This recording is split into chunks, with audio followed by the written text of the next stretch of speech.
alaikum. This is Rabia Rashid and you are watching our lectures.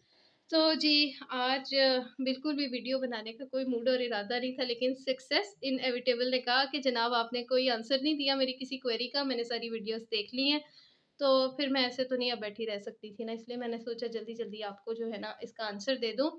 How many books for each subject, तो ऐसे तो नहीं मैं आपको कोई क्वांटिटी बता सकती, लेकिन मुझे लगता है कि एक बुक से सिलेबस पूरा कवर नहीं होता और 2 बुक्स बहुत अच्छी हैं और अगर आप 3 पढ़ लें तो बस क्या ही बात है ये सीन है।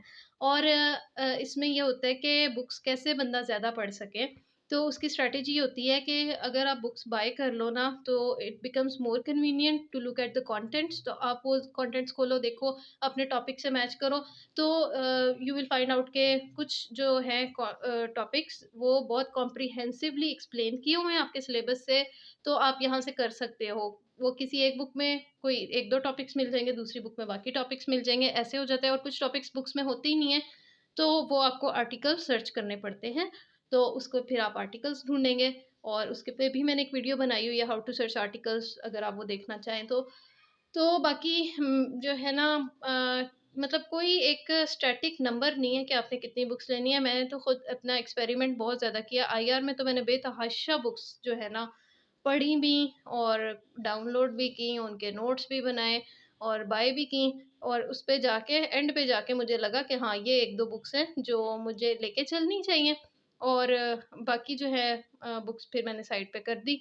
और इसी तरह एंथ्रोपोलॉजी का भी मैं आपको बता रही थी, तो उसमें भी मैंने इसी तरह बुक्स जो है इकट्ठी करके काफ़ी सारी, तो 2 बुक्स मुझे लगा कि उसमें बहुत ज़्यादा सिलेबस कवर हो रहा है। बाकी आपकी जनरल अंडरस्टैंडिंग के लिए कि जितना आप चाहो वो कवर कर लो, ठीक है? उसमें एक एग्ज़ाम्पल मैं आपको अपनी ये देती हूँ, पाक अफेयर्स में ऑलरेडी 2 बुक्स मैंने ली हुई थी, थर्ड वो इंडो पाक हिस्ट्री वाली भी उसके साथ करके ओवरलैप तो हो रहा था।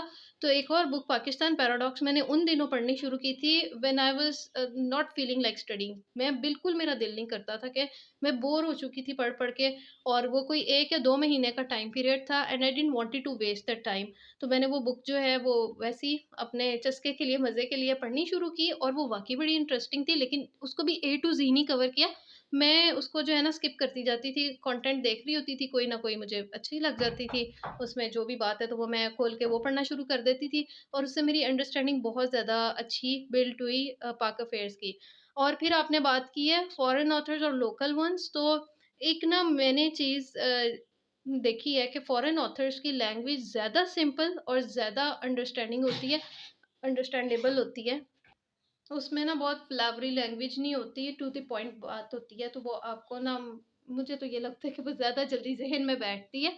और अगर आप मेरा पूछें तो मैंने जो पाकिस्तानी ऑथर्स में हाफ़िज़ करीमदाद साहब की बुक्स लीं, बहुत अच्छी बुक्स हैं, आपको एक ट्रैक पे डाल देती हैं। उसका ये फ़ायदा है, और जनरल साइंस और एबिलिटी की जो है ना मियाँ शफ़ीक की बुक, वो बहुत अच्छी है। उन्होंने बिल्कुल सिलेबस के अकॉर्डिंग लिखी हुई हैं, तो आप एक ट्रैक पे रहते हो उनकी बुक्स पढ़ते हुए। तो बाकी सब्जेक्ट्स का भी ऐसे ही होगा। मैंने तो ली नहीं वैसे, लेकिन मुझे ये लगता है कि लोकल ऑथर्स का ये होता है कि उन्होंने सिलेबस को कवर करवाया होता है। अगर आपको कुछ भी नहीं मिल रहा ना कहीं से, तो क एटलीस्ट उन्होंने सिलेबस एक हद तक कवर किया है। लेकिन मेरा जो है ना एक्सपीरियंस कभी भी की बुक्स के साथ अच्छा नहीं रहा। मुझे ये लगता है कि ये लोगों के अपने नोट्स होते हैं, जिसको वो फिर बुक की फॉर्म में कर देते हैं इधर-उधर, फॉरेन ऑथर्स की बुक से ही उन्होंने एक्सट्रैक्ट लिए होते हैं।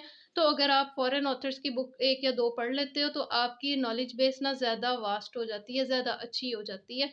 ख़ास तौर पे इंटरनेशनल रिलेशंस या एंथ्रोपोलॉजी, इस तरह के सब्जेक्ट्स हैं ना, ये पाकिस्तान की निस्बत जो है ना फॉरेन कंट्रीज़ में इस पे ज़्यादा काम हुआ है, ठीक है? इसके ऊपर बहुत ज़्यादा रिसर्च की गई है और सारा कुछ। तो मुझे ये लगता है कि अपार्ट फ्रॉम गुड आर्टिकल्स, आपको अगर बुक्स लेनी है ना, तो फॉरेन ऑथर्स की ले लें, और जो जनरल साइंस और एबिलिटी का, जिसमें आपने टू दी पॉइंट रहना होता है, सिलेबस के अंदर रहना होता है, उससे बाहर नहीं जाना, तो इस तरह की चीज़ों के लिए ना आप लोकल बुक्स ज़रूर ले लें। और बस मेरी तो यही स्ट्रैटेजी थी। इसके अलावा अगर टाइम टेबल का आप पूछ रही हैं कि मैंने कैसे ऑप्शनल और कंपल्सरी कवर किए थे, तो फ्रैंकली एंड ऑनेस्टली स्पीकिंग मैंने एक्सपेरिमेंटेशन ही की थी शुरू के अटेम्प्ट में, पहले साल में। और मेरी वही बात थी कि मैं बस सिलेबस कवर कर लूँ, सिलेबस कवर कर लूँ।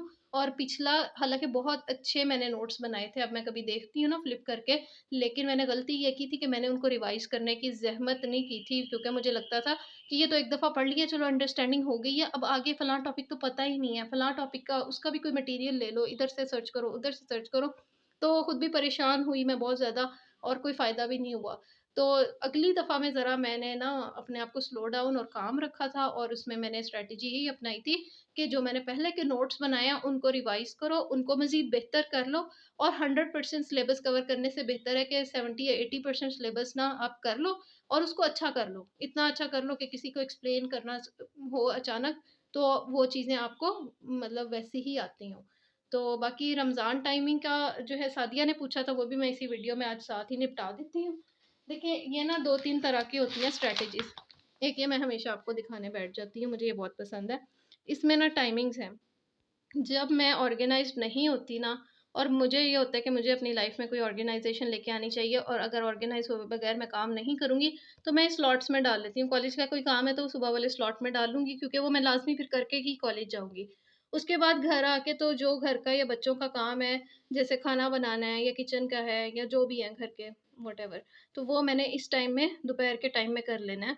उसके बाद शाम को मैंने वो चीज़ें देखनी हैं 4 बजे के बाद, जो एक मतलब वो सुकून का टाइम होता है, रिलैक्सेशन होती है, तो उस वक़्त जो है पढ़ाई की और ये चीज़ें कर लूँ, ठीक है?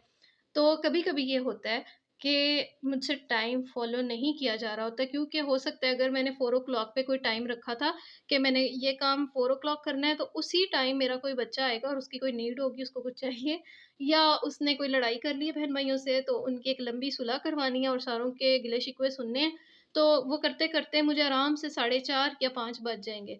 तो इस तरह मेरा वो वाला प्लान फ़ेल हो जाता है। तो उसके लिए मैंने तरीका ये रखा है कि उस दिन के मैं फ़ोकस में ना रख लेती हूँ कि मैंने 1 टॉपिक या 2 टॉपिक, ये 2 चीज़ें करनी है या कुछ काम करने हैं।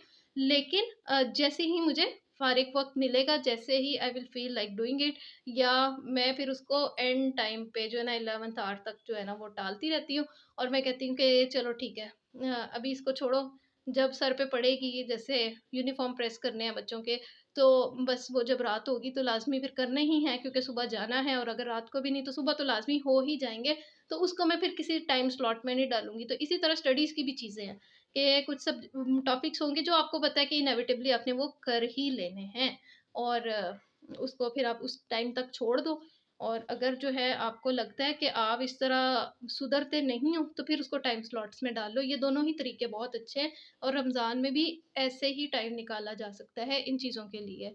तो बाकी मेरे लिए भी दुआ करें, अल्लाह ताला मेरे भी टाइम में बरकत दे, आप लोगों के लिए भी बहुत दुआएँ। असल चीज़ ना बरकत है। आज मैं ना थोड़ी-सी आखिरी बात बरकत पे क्लोज़ करूँगी कि बरकत का जो है ना हमने बड़ा छोटा-सा मफ़हूम रखा हुआ है कि किसी चीज़ के ज़्यादा हो जाने को हम कहते हैं बरकत है। बरकत में बहुत सारे कॉन्सेप्ट्स आ जाते हैं। बरकत ये भी हो सकती है कि जैसे किसी इंसान की पे थोड़ी है लेकिन उसका गुज़ारा अच्छे तरीके से हो रहा है, उसको किसी की मोहताजी नहीं है, लेकिन जो है उसकी ज़िंदगी में बरकत उस पे की वज़ह से है।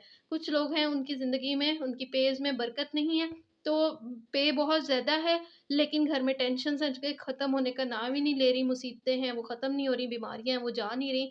तो पढ़ाई में भी ना मुझे यही लगता है कि हमें बरकत वाले कॉन्सेप्ट को रखना चाहिए कि कभी-कभी आप थोड़ा पढ़ लेते हो, उससे उसमें बरकत होती है।